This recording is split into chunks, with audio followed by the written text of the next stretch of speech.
10e anniversaire de l'ONG HWPL, une structure internationale qui œuvre pour la paix dans le monde.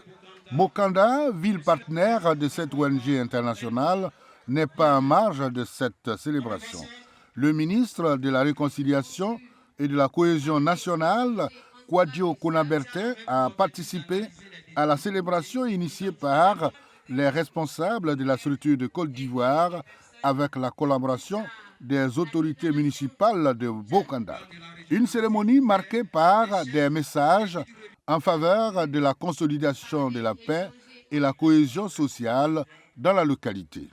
Kwadjo Konabertin a également procédé à l'inauguration du monument de paix bâti à Bokanda par les responsables de l'ONG HWPL. La paix est quelque chose de primordial. On ne peut pas avoir le développement, on ne peut pas avoir d'émergence s'il n'y a pas de paix. Donc vraiment, faisons ce travail ensemble. J'invite toutes les personnes intéressées à vraiment se motiver à faire ce travail afin que réellement nous puissions accomplir une paix durable, d'abord à Bokanda, dans toute la Côte d'Ivoire et j'espère dans toute l'Afrique. Chaque fois que tout le monde passera et verra cette œuvre, non seulement on va se souvenir donc de HWPL, mais on se souviendra toujours de la paix. Faisons en sorte que par cette œuvre, la paix ne quitte jamais nos esprits pour que Bokanda mérite donc cette appellation de ville de paix. Une marche pour la paix a précédé l'inauguration du premier bâtiment de paix de HWPL de Côte d'Ivoire.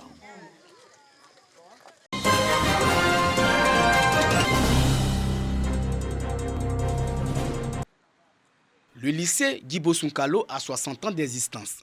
Établissement du nom du premier maire de la commune de Bouaké et fidèle compagnon du premier président de la République de Côte d'Ivoire, Feu Félix Houphouët-Boigny. Ce soixantenaire a été un moment de retrouvailles et d'émotion pour les anciens élèves. On a retrouvé tous nos frères. Ça fait un peu plus de 30 ans que nous sommes vus à Koto. Vous voyez Zéba, vous voyez le général Chérif. On est vraiment heureux. C'est un devoir moral. Après avoir visité le moule qui a fait de nous ce que nous sommes aujourd'hui, des cadres de ce pays, il était important pour nous de venir en pèlerinage dans le lieu qui nous a servi le savoir. Cette cérémonie a permis d'évaluer le chemin parcouru et tracer les sillons pour l'avenir. C'est donc à la rentrée scolaire 1963-1964 que l'établissement a ouvert ses portes sous l'appellation de Collège municipal de Bouaké, avec comme premier chef d'établissement M. Casanova Jean en 1988, à l'occasion de la célébration des 25 ans du lycée, que le ministre Bala Keïta, ministre de l'Éducation nationale d'alors, a érigé le collège en lycée en ouvrant le second cycle et l'a baptisé lycée municipal Djibo Sounkalo Bouaké en hommage au premier magistrat de la commune. Présidente de cette fête anniversaire, la ministre de l'Éducation nationale et de l'alphabétisation, Maria Toukouné, salue le travail de formation des cadres fait par le lycée. Je vous adresse mes félicitations et mes remerciements pour le précieux soutien multiforme que vous apportez à cet établissement. Le lycée Djibo Sounkalo, en 60 ans d'existence, a formé de nombreux hauts cadres de tous les secteurs, cadres qui ont contribué et contribuent encore au développement et au rayonnement de notre pays. Pour des examens crédibles, Maria Toukouné appelle les enseignants à la vigilance et au professionnalisme. Chers collaborateurs, chers parents d'élèves, chers élèves, il nous faut relever ensemble le défi de la performance et de l'efficacité. Cela passe par la rigueur, par la probité, par la recherche de l'excellence, par le rejet de la facilité et le refus de la complaisance. Les élèves du lycée Djibo Sounkalo qui se sont distingués par leur abnégation au travail ont été récompensés. Au thème de la cérémonie, la ministre Maria Toukouné inaugure le centre de documentation et d'information baptisé du nom du ministre des Transports Amadou Kone. Ouvert en 1963, le lycée Djibo Sounkalo est un pôle d'excellence qui a formé à ce jour 133 000 élèves.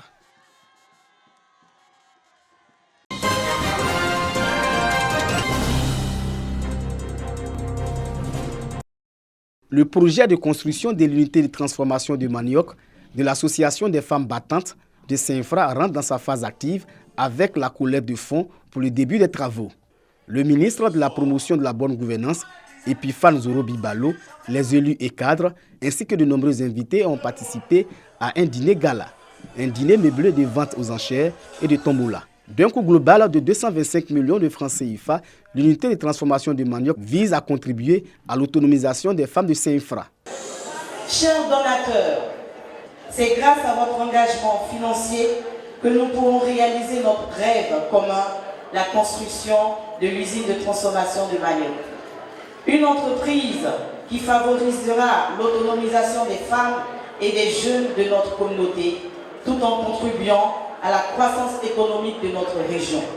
Pour le début des travaux de construction de l'usine, il faut mobiliser la somme de 50 millions de francs CFA. Le ministre de la Promotion de la bonne gouvernance rassure les femmes de son accompagnement dans la réalisation du projet. Chère maman, je peux vous dire que vous n'êtes pas seule à entretenir ce rêve.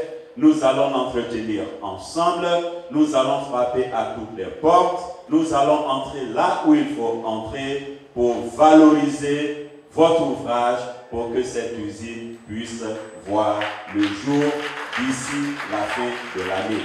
L'unité de transformation de manioc de l'Association des femmes battantes de Saint-Infra sera bâtie sur une superficie de 2000 m² sur l'axe Saint-Infra-Boisfly.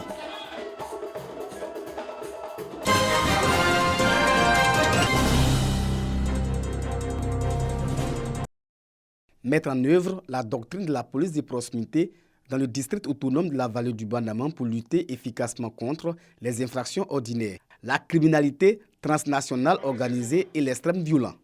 C'est le thème de l'atelier de formation sur la doctrine de la police de proximité, un système qui sert d'interface entre les forces de défense et de sécurité et la population dans la promotion de la paix, de la lutte contre la criminalité, la délinquance et du terrorisme. Cet atelier s'inscrit également dans le cadre des préparatifs de la CAN 2024. Et c'est pour rappeler aux populations que nous sommes des partenaires dans la gouvernance sécuritaire qui doit être démocratique que nous avons initié donc ce séminaire.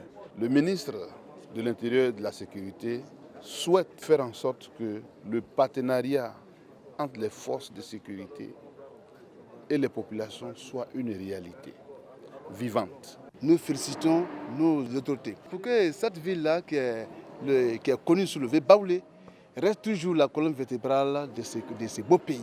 Cette doctrine a permis à Bouaké de réussir certaines choses, de faire en sorte que Bouaké soit une ville apaisée, fréquentable. 2 jours durant, plusieurs thématiques ont été abordées, notamment le comportement sécuritaire adopté en certaines situations et des renseignements crédibles.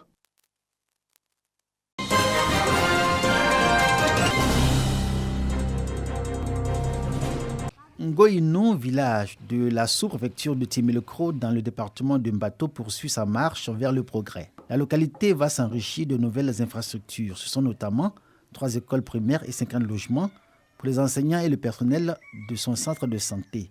L'initiative est de la mutuelle de développement de Ngoïnou, Mudengo. Cette initiative prise par la mutuelle de Ngoïnou vient donner une lueur d'espoir aux enseignants que nous sommes pour régler le problème des effectifs pléthoriques et aussi au manque d'enseignants.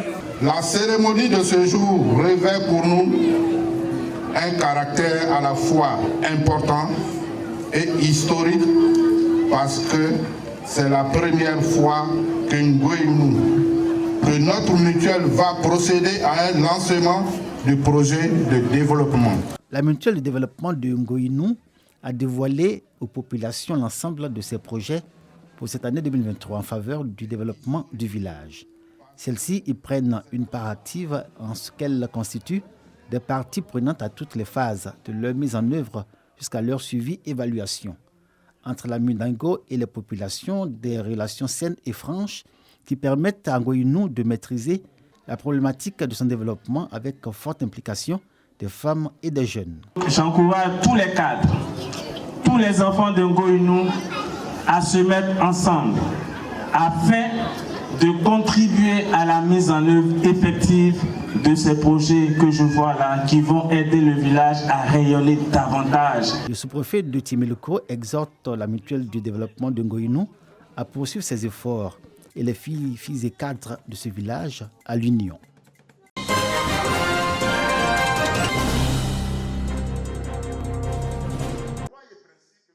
Salle de conférence de la préfecture de Katiola. Autorités administratives, élus, cadres, chefs traditionnels, leaders d'associations de femmes et de jeunesse des localités composant le district de la vallée du Bandama. Il s'agit d'une communication débat animée par les spécialistes du domaine de l'enseignement technique, de la formation professionnelle et de l'apprentissage. Communication à son initiative sur les opportunités au profit des jeunes issus des écoles de l'enseignement technique. Depuis la classe de 3e, la plupart des jeunes ne veulent même pas venir à l'enseignement technique. Or, il y a un travail de fond qui est fait. À partir de la rentrée prochaine, nous aurons même des classes de prépa pour les écoles d'ingénieurs dans les lycées techniques. Les conventions sont déjà signées avec les écoles qui sont en Europe là, et nos élèves, après les 2 ans, iront en Europe pour poursuivre leur formation. Cette rencontre, il faut le savoir, est la 7e édition des retrouvailles appelée Séance des jeudis du district autonome de la vallée du Bandama. Pour Jean-Claude Kouassi, cette conférence débat vient pour éclairer la lanterne des populations, surtout les parents d'élèves. Je souhaiterais que les parents, selon les aptitudes de leurs enfants, les encouragent à faire de l'enseignement général ou de l'enseignement technique, de l'enseignement professionnel et de l'apprentissage, mais selon les aptitudes qu'ils perçoivent chez leurs enfants. Le district autonome de la vallée du Bandama dispose de plus de 40 établissements de l'enseignement technique, dont 7 publics.